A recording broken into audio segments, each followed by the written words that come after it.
사무엘상 15장 10절에서 11절 말씀입니다. 성경은 구약 436쪽입니다. 여호와의 말씀이 사무엘에게 임하니라. 이르시되 내가 사울을 왕으로 세운 것을 후회하노니 그가 돌이켜서 나를 따르지 아니하며 내 명령을 행하지 아니하였음이니라 하신지라.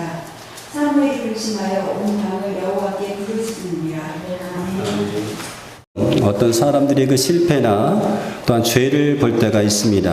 그런데 그때마다 우리는 너무나 쉽게 그럴 줄 알았다, 자업자득이다, 법대로 되는 것이 당연하다라고 말하면서 냉정하게 돌아설 때가 많이 있습니다. 잘못된 것은 분명히 보지만, 죄는 분명히 보지만 그 뒤에 있는, 그 사람의 뒤에 있는 상처와 연약함을 보지 못할 때가 있습니다. 그래서 정죄는 하는데 그 사람을 향한 눈물을 잃어버릴 때가 많이 있습니다. 그런데 오늘 본문에 등장하는 사무엘은 달랐습니다. 하나님께서 이 사울을 버리시겠다고 선언하셨을 때에 그는 하나님의 그 공의로운 판결을 인정했습니다. 그러나 동시에 한 사람, 이 사울이 무너져가는 것을 보면서 하나님 앞에 밤새도록 눈물을 흘리면서 부르짖는 그런 모습을 보이게 됩니다. 사울은 이스라엘 나라의 첫 번째 왕이었습니다.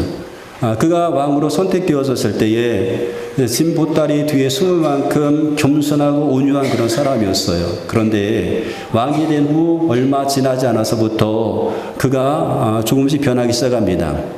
하나님보다 자신의 판단을 앞세우기 시작합니다. 그러면서 하나님의 말씀에 불순종하기 시작합니다.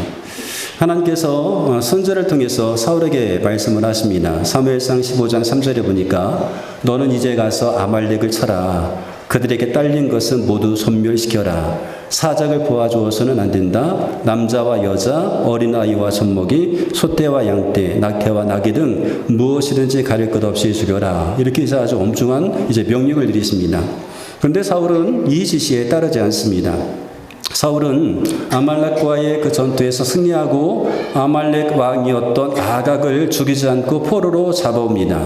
그리고 양떼와 소떼를 다 전멸하라고 하셨는데 양떼와 소떼 중에서 가장 좋은 것들, 보기에 좋은 것들을 남겨둡니다.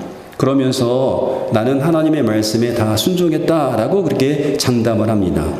사무엘상 15장 13절에 보니까 사무엘이 사울에게 이렇게 말합니다. 사울이 그에게 이르되 원하건대 당신은 여호와께 복을 받으소서. 내가 여호와의 명령을 행하였나이다. 사무엘이 사울에게 왔을 때 사울이 했던 말입니다. 하나님께 복을 받으소서. 나는 하나님의 명령을 다 행했습니다. 이렇게 말합니다. 그러니까 하나님 말씀대로 다 하지 않고 사울은 지금 그렇게 생각하는 거예요. 나는 하나님 말씀을 다 행했다. 어떻게 이런 말을 할 수 있었을까? 몰라서 그런 것인지 아니면 모른 척하는 것인지를 모르겠어요. 사울은 분명 90% 이상은 다 신멸했습니다. 90% 이상을 내가 순종했으니까 나는 100% 순종한 거야 라고 생각한 것 같습니다. 그런데 하나님께서 원하셨던 것은 90%의 순종이 아니라 100%의 순종이었습니다. 내 생각과 그리고 내 판단이 섞인 1%의 불순종이 그 가운데 있다라고 한다면 그것은 하나님 앞에서 온전한 순종이 될 수가 없는 거죠. 여기 저에게 물 한 컵을 이렇게 갖다 주셨는데 이 물을 떠온 분이 저에게 이렇게 말을 하는 거예요. 목사님, 이 물은 99% 순수한 물입니다. 그런데 딱 제가 1% 여기에다가 독약을 탔습니다. 99%는 순수한 물인데 딱 1%만 치명적인 독을 섞었습니다. 그러면서 99%가 깨끗하니까 안심하고 드세요 라고 말을 한다고 한다면 제가 과연 이 물을 마실 수 있을까? 여러분 어떨 것 같습니까? 여러분에게 어떤 분이 물을 떠다 주면서 지사님 걱정하지 마세요. 이 물은 99%가 순수한 물이에요. 딱 1%만 독이에요. 치명적인 독을 섞었어요. 그러니까 안심하고 드십시오 라고 말을 한다고 한다면 마실 수 있는 분들은 없을 겁니다.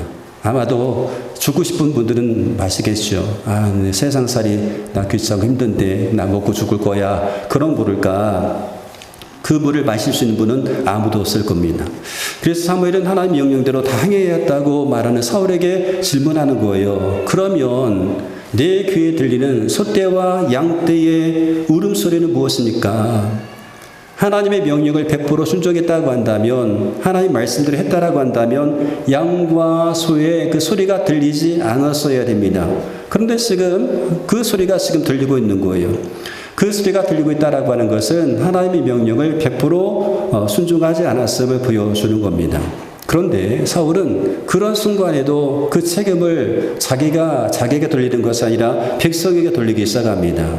이렇게 말합니다. 15절에 보니까 그것은 무리가 아말렉 사람에게서 빼앗은 것입니다. 그런데 백성들이 당신이 하나님께 제물을 바치려고 양떼와 소떼 가운데 가장 좋은 것을 남겨준 것입니다. 그 외에는 다 진멸해서 이렇게 말을 하는 거예요. 백성들이 남겨둔 거예요. 이렇게 말하는 거죠. 백성들이 남겨준 건데 그것은 당시의 하나님, 그건 나의 하나님도 아니에요. 당시의 하나님. 사무엘, 당신이 하나님 여호와께 제사하려고 남겨둔 것입니다. 그런데 이게 문제가 돼요? 이렇게 따져 묻는 거죠. 사울은 백성들에게 책임을 돌립니다. 그러면서 백성들이 당신이 하나님께 제사를 드리기 위해서 좋은 것을 남겨두었는데 이것이 문제될 것이 없다라고 얘기하는 거예요. 사울은 아직까지도 자기가 어떤 잘못을 하는지 알지 못하고 있는 것처럼 보입니다.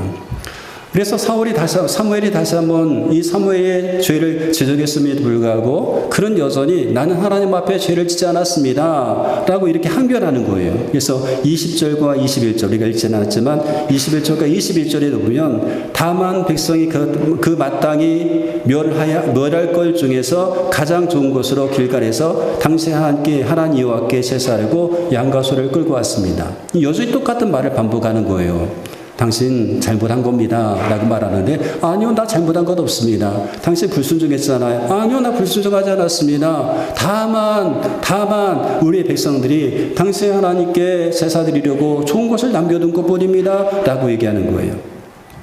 아말렉 왕 아각을 제하고 다 죽였고 백성들이 당시 하나님께 제사하려고 가장 좋은 소와 가장 좋은 양을 남겨둔 것인데 무엇이 잘못된 것인가 라고 하는 거예요. 문제될 것이 없다라고 여겼습니다. 근데 여러분 이 말 속에는요, 사울이 정말로 이 하나님을 생각해서 그런 것일까라고 하는 거예요. 정말 하나님을 생각해서 소나 양을 남겨둔 것일까 하는 겁니다. 겉으로 보기에는 하나님을 잘 섬기는 것으로 보입니다. 그러나 그 마음의 이면을 보면 그렇지 않다는 거예요. 사울이 그렇게 남겨둔 것은 정말 하나님께 제사드리기 위한 것이기보다는 자기 이름을 나타내고 자기를 과시하고자 하는 그런 마음의 동기가 그에게 깔려 있었던 겁니다. 그래서 사무엘은 이와 같은 태도를 책망하면서 순종이 제사보다 낫고 말씀을 따르는 것이 수량의 기름보다 낫습니다 라고 하는 그런 말을 남기게 됩니다. 이런 하나님께서 기뻐하실 순종은 온전한 순종이죠. 순종하지 않고도 순종했다고 고집부리는 태도는 그것은 우상을 섬기는 죄를 짓는 것과 같다고 그렇게 말씀하고 있습니다. 그래서 하나님은 이와 같은 사울을 보시면서 사무엘에게 내가 사울을 왕으로 삼은 것을 후회한다 라고 말씀하죠. 우리가 읽었던 11절 말씀입니다. 내가 사울을 왕으로 세운 것을 후회하노니 그가 돌이켜서 나를 따르지 아니하며 내 명령을 이루지 아니하였습니다. 하나님께서 사울을 왕으로 세우신 것을 후회한다라고 말씀하셔요. 그런데 이 말씀 듣고 사무엘은 어떻게 합니까? 근심하면서 온 밤을 여호와께 부르짖습니다. 하나님께서 말씀하셔요. 내가 사울 세운 것을 후회한다. 이 말씀을 듣고 사무엘이 어떤 반응을 보이는가 하면 온 밤을 근심하면서 하나님께 부르짖었다. 사무엘은 하나님의 선지자였습니다. 하나님께서 그와 같은 판결을 내리신 것은 공정한 판결, 옳다는 것을 알았습니다. 사울은 분명히 불순종했습니다. 잘못했습니다. 변명의 여지가 없습니다. 그런데 사무엘은 그 옳음을 인정하면서 하나님의 그 판결이 옳다는 것을 인정하면서도 하나님 앞에 부르짖기 시작합니다. 하나님 옳습니다. 하나님 판단은 옳습니다. 라고 하고 하나님 앞에 부르짖습니다. 여기서 부르짖다라는 말이 있는데요. 원어로 자아크입니다. 이것은 내장이 뒤틀리는 그런 고통이 얼마나 큰 고통인지 모르겠지만 내장에 뒤틀리는 그 고통 가운데 터져나오는 비명소리와 같은 말이에요. 정말로 고통스러워서 터져나온 그 비명소리, 자아크로 하나님 앞에 지금 부르짖고 있는 거예요. 설교의 황태자라고 불렸던 스펄전 목사님 계시죠. 이 목사님께서 이제는 사형을 앞둔 감옥의 죄수를 방문하게 되었습니다. 근데 이 죄수는요, 자신의 죄를 인정하면서도 회개하지 않는 거였어요. 그래서 스펄전 목사님께서 그에게 하나님의 심판이 얼마나 무서운지, 그가 얼마나 잘못된 죄를 저질렀는지에 대해서 엄중하게 이제 선포를 하게 되었습니다. 그리고 그 사역을 마치고 이제 나오면서 그 감옥에서 나오면서 그 감옥 벽을 붙들고 복도 벽을 붙들고 이 스펄전 목사님께서 아이처럼 통곡하면서 하나님 앞에 부르짖는 거였어요. 하나님, 저 영혼이 당신을 떠나 멸망으로 가는 것을 제가 차마 눈뜨고 볼 수가 없습니다. 회개하지 않는 그 죄수를 보면서 하나님, 저 영혼이 하나님을 떠나서 멸망으로 가는 것을 차마 눈뜨고 볼 수 없습니다 라고 말하면서 통곡했던 겁니다. 이것이 바로 영적인 사악입니다. 하나님 앞에 부르짖는 거죠. 이 스펄전 목사님도 죄인이 받아야 할 형벌이 정당하는 것을 부정하지 않았어요. 그런데 그 한 사람이 하나님의 영성을 잃어버리고 영원한 죽음으로 가는 것에 대해서는 견딜 수 없는 그런 아픔을 느끼게 된 거죠. 하나님의 판결은 옳습니다. 하나님의 공의로우신 판결을 옳습니다. 그러면서도 그 공의로우신 판결을 받는 그 사람의 그 영혼에 대한 그 아픔을 가지고 있었다라고 하는 거죠. 여러분, 우리는 어떻습니까? 우리는 누군가의 죄와 실패를 보았을 때 어떻게 반응합니까? 사람들은요, 누군가 실패하고 무너졌다는 소식을 들을 때에 사무엘처럼 반응하지 않습니다. 물론 어떤 사람, 그 중에는 안타까워하는 사람들도 있어요. 어떤 사람이 실패하고 넘어졌다, 무너졌다, 뭐 그런 소리를 들었을 때에 박수 치는 사람이 대다수이고 그 중에 안타까운 사람은 몇일 수 있어요. 근데 그렇게 안타까운 그런 사람들도 마음 한편으로는 그럴 줄 알았어, 이런 마음을 가지고 있다는 거죠. 그럴 줄 알았어, 자업자득이지, 변명할 여지가 없지. 근데 여러분, 이것이 비단 사회 밖에서만 있는 것이 아니라 교회 안에서도 있는 일이다라고 하는 거예요. 믿음이 좋았던 이제 성도님이 시험이 듭니다. 직분자가 실족합니다. 가까운 성도가 신앙에서 점점 멀어집니다. 그러면 처음에는 놀라워하고 안타까워합니다. 그러나 시간이 지나면 그 사람을 위해서 안타까워하고 울기보다는 그 실패의 원인을 분석하기 시작합니다. 그리고 평가하는데 더 많은 시간을 보냅니다. 그러면서 실패한 사람을 보면서 재판관이 되기 시작합니다.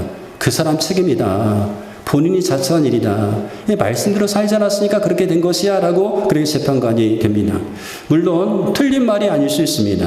실제로 그 사람의 잘못 때문일 수 있습니다. 그런데 문제는 거기서 멈춘다는 그런 사실이죠. 잘못은 보지만 눈물은 없습니다. 죄는 보지만 아파하지 않습니다. 판단은 하지만 그 사람 위해서 기도하지는 않습니다. 실패한 사람 곁에 서서 함께 울어주지 않는다라고 하는 거죠. 그 사람의 몰락을 바라보면서 마치 구경꾼으로 있으려고만 한다는 거죠. 그런데 오늘 본문에 나왔던 이 사무엘은 달랐습니다. 사무엘은 사울이 죄가 아니라고 말하지 않았습니다.